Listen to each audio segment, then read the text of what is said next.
గత ప్రభుత్వం double bedroom ఇళ్లను బీఆర్ఎస్ కార్యకర్తలకు మాత్రమే ఇచ్చిందని తెలంగాణ మంత్రి పొంగులేటి శ్రీనివాసరెడ్డి అన్నారు. ఇందిరమ్మ రాజ్యంతోనే పేదవాడికి గూడు దొరుకుతుందన్నారు.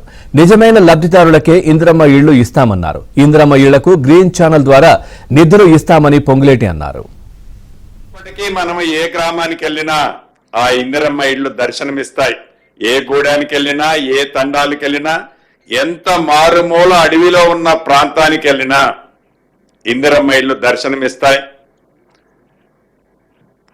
తెలంగాణ రాష్ట్రం ఏర్పాటు చేసుకున్న 10 సంవత్సరాలలో ఆనాటి ప్రభుత్వం కేవలం 1,52,000 ఇళ్లకి టెండర్ పిలిచి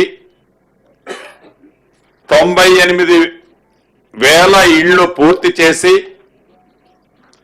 ఇందుట్లో 100% పూర్తయిన ఇల్లు 62,000 ఇళ్లుంటే ఈ 62,000 ఇళ్లు కేవలం ఆ పార్టీకి సంబంధించిన వారికి, వారి తొత్తులకే ఇచ్చుకొని నిరుపేదలని ఆనాటి ప్రభుత్వం విస్మరించింది.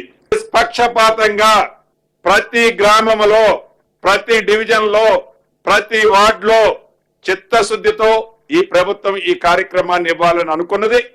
ఇందిరమ్మ ఇళ్లకి గ్రీన్ ఛానల్లో ఆర్థికంగా ఇబ్బందులు ఉన్న రాష్ట్ర ప్రభుత్వం తల తాకట్టు పెట్టైనా గౌరవ ముఖ్యమంత్రి రేవంత్ రెడ్డి గారి నాయకత్వంలో, ఫైనాన్స్ మంత్రి బట్టి విక్రమార్క గారి సమక్షంలో ఇందిరమ్మ ఇళ్లంటేనే ఇందిరమ్మ ప్రభుత్వం, ఇందిరమ్మ ప్రభుత్వం అంటేనే ఇందిరమ్మ ఇళ్లు కాబట్టి నిస్సందేహంగా అర్హులైన పేదవాళ్ళందరూ దీంట్లో లబ్ధి పొందుతారు.